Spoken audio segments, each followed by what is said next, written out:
guys, welcome back or welcome to my channel. If you're new, my name is Sarah, and if you're returning, it is lovely to see you again. We are joined with Mr. Odie today. I don't know how long he'll be here for. He'll either fall asleep on me or go on his merry way, but I am currently sitting in his beanbag. We have a beanbag in our study that he loves to sit in when we're working at our desks, and I use the beanbag when I'm filming these types of videos because I'm on the floor and I don't want to be sitting on the hard floor. So he is kind of annoyed that I'm in his spot, but he's now awkwardly sleeping over the beanbag. Oh, now he's leaving. In today's video I will be filming... Are you coming? What are you doing?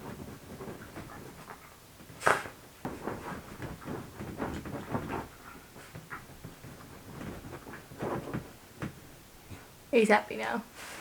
It is that time of the month again where we pick our TBR for the following month, and so this month is November and I cannot believe we have 2 more of these videos and then we're in the new year. I don't know where time goes. As I'm filming this, we are nearing the end of October. I'm about to finish my second semester of my second year of uni, and we are heading into 2 of the busiest months of my life. This year itself has been insane, but the next 2 months are pretty hectic. I am moving and I have a trip to America. My America trip is kind of between November, December-ish, so that was one of the reasons why I wanted to film my videos earlier rather than later. So I'm pre-filming this video and December's video as I am in America, and I wanted to have my TBRs ready to go so that if I finish them I can move on to the next one, and when we move I can put my TBR pics in a container and then all the rest of my books in boxes ready to move, because when I come back from America we are moving into the house and that is early December. So my wrap up of November will be a little bit later because I won't be able to film until I get back and I'm situated in my new home. So apologies for the late notice of that video, but I hope it makes up for the fact that I'll have these 2 videos ready to go. So without further ado, let's pick a TBR prompt. Odie's looking at me like I'm crazy. A book that ends in an even number of pages. Okay, so this prompt, I'm thinking with it. The whole purpose of me choosing to use prompts to pick my TBR is because I want to choose books that I have on my TBR that have been there for so long. It's ludicrous at this point. So I'm only going to check the page numbers of books that I know have been on my TBR for more than 6 months. So more so like a year to 2 years. And I actually already have one in mind, and it's purely because I was watching a video today. I was watching Lexi, or on YouTube she's known as Newly Nova, and she was discussing this series, so it's kind of stuck in my head, and I'm hoping that it does have an odd number of pages. It does. It has 369 pages. So that book is Get a Life, Chloe Brown by Talia Hibbert, and this series is a trilogy, I do believe, and I've had this book on my TBR for almost 2 years now. It's slightly embarrassing. If you go back to my Port Macquarie vlog, it was part of that haul. This sounds pretty interesting. It sounds like a kind of just like fun little romance. Yeah, when I got it, it was at its peak, like its hype on TikTok, and I just generally didn't get around to reading it because I found so many different other books that kind of replaced it at the time. Now that I'm more in the mindset of trying to finish books that I've stranded for so long, this book does speak to me as one of them, and I feel terrible that I have left it this long. And I think also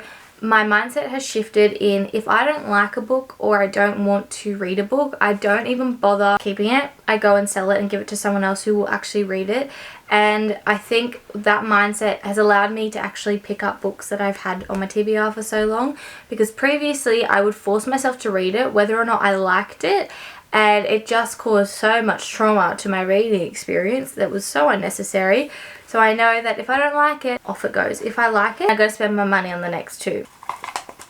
An author you've never read. I got this prompt last time on last month's TBR pick, and I, again, have so many books, and I do love this prompt because it does include books that have been on my TBR for so long. Looking at the front row, is there any that are speaking to me, or am I going to turn the card around? I think I'm in the mood for heartbreak. So my second pick for this month is Archer's Voice by Mia Sheridan, and I have no reason to, again, not read this book. It's just been on my TBR for about a year. Jack got it for me for Valentine's Day last year, and I just never got around to reading it. I know this book has a lot of heartbreak in it. It's a small town romance, and since buying this book I finished the Knockbound series and I loved the small town romance aspect to that series. That was my first kind of introduction to small town romances, and let me tell you, it is one of my favorite things to read about. So when I heard that this is a small town romance, sign me up. I know it's not all good happy things, but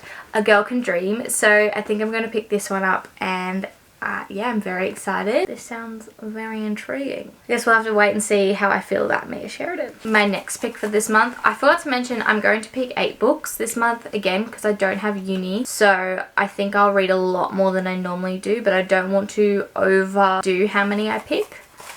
A book from your favorite genre. Okay, well, the thing is, right, my favorite genres at the moment are fantasy and romance. I've already got 2 romance books. Do I go for a third, or do I try something a little bit different? Now, you know what? This is the month. This is the month. Even Odie's looking at me. This is Flawless by Elsie Silver. I have wanted to get into this series so badly, but I've tried to put it off because I, again, am trying to cull down my TBR. But at the moment, I have a habit of picking up series rather than standalones. I do prefer series over standalones. I feel like you can stay with characters longer, stay in the world longer. It's just a much more enjoyable reading experience for myself. So because I'm moving, I've tried to avoid series so that I don't accumulate too many books. But because I'm moving now, I don't have an excuse. I know when I'm moving, I know I'll have the room in the next couple months to fill my shelf with the next 4 or 5 books in this series. I think it's going to be a romance month. I think it's going to be a romance month. Alright, what book are we on? Number 4. A book based on a true story. This is actually good because I have a lot of non-fiction / memoir books that I need to read. I have a growing collection. The book that kind of started it all for me was Educated by Tara Westover. If you have not read that book, I highly recommend it. So I'm going to check my cart first because I kind of kept them all on my shelf. I didn't want to take them off my shelf, but I don't think there's any in here that are actually non-fiction. Oh, I lie.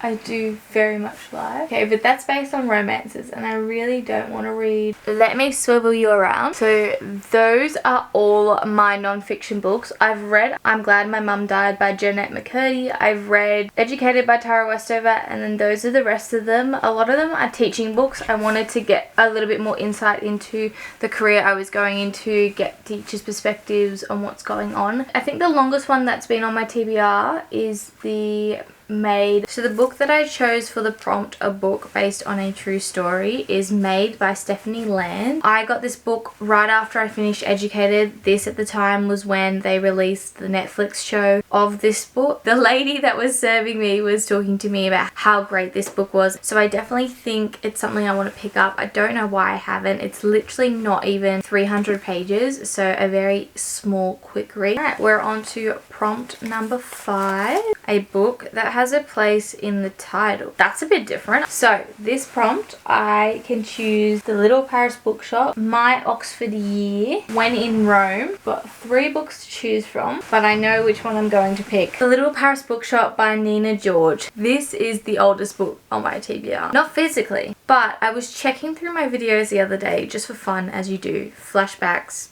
going through the memories, and I was watching one of my What I Want for Christmas videos. This book was in it. That's how long ago I wanted to read this book. I did not get the physical copy of this book until this year at the Lifeline Book Fair, so it is a second-hand book, but it is in beautiful condition. There is one dog-eared page, which I don't appreciate. Other than that, it is in very, very good condition. I did not realize this book was based on the fact that you could kind of sense what book a customer needs. I did not have that in my head. When I read it, it must be another similar book title, but I had in my head that it was a bookshop that was run during the war. But this still sounds very good because I was a little bit skeptical. I don't think I'm ready to read a war book yet because I am still traumatized from War Horse and all the war books that Michael Morpurgo used to read. I love that author so much. I read him as a kid so much, but I'm a little bit traumatized. We have 2 more to go. Ooh, a book that you will rate 5 stars. That you think you will rate 5 stars. Okay, well, Lucy Score is very much a 5-star author for me. So that's the first book that comes to mind. I found one. A lot of my 5-star reads are part of the romance genre, so I literally have all romance books basically for this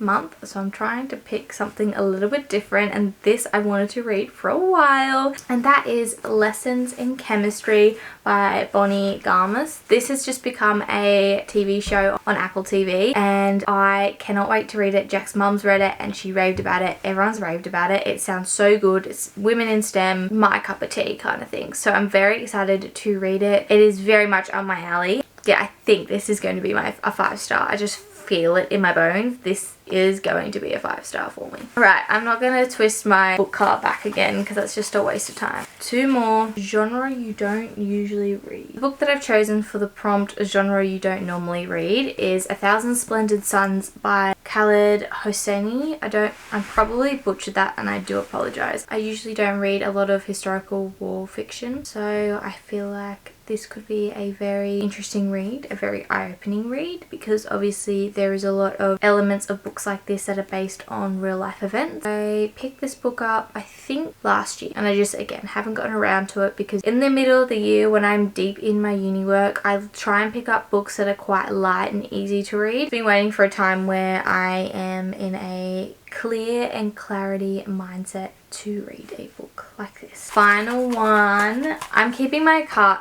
turned this way because I banish a lot of the books I'm not really interested in to the back. And if they're at the back, I'm going to avoid them as much as possible. A book that has a movie/TV adaptation. Oh, I know. Oh, I don't know if I'm ready to read it. I've been putting it off. This book has been on my TBR since lockdown and it is at the moment becoming a TV show adaptation. It's not out yet, but I'm picking it up because I know if I don't pick it up, I'll never read it. It is A Good Girl's Guide to Murder by Holly Jackson. I could not remember if it was in the back of my cart or I put it in the sell pile. No, it was in the back of my book cart. That's why I haven't seen it. So this is a YA mystery thriller book and I have not read it purely because I've been getting mixed reviews. Some people saying it's so good to read, others have not liked it. And for someone who is very hit or miss with YA, I get very nervous picking up YA books, but my track record with YA at the moment is doing well. So I think I'm ready to take a leap of faith and I think I'm ready to read a book that's been on my TBR for 20 years. So I'm just going to quickly replace my October TBR with my November TBR and we can revise what was picked in this video. The first book that was picked was Get a Life, Chloe Brown by Talia Hibbert.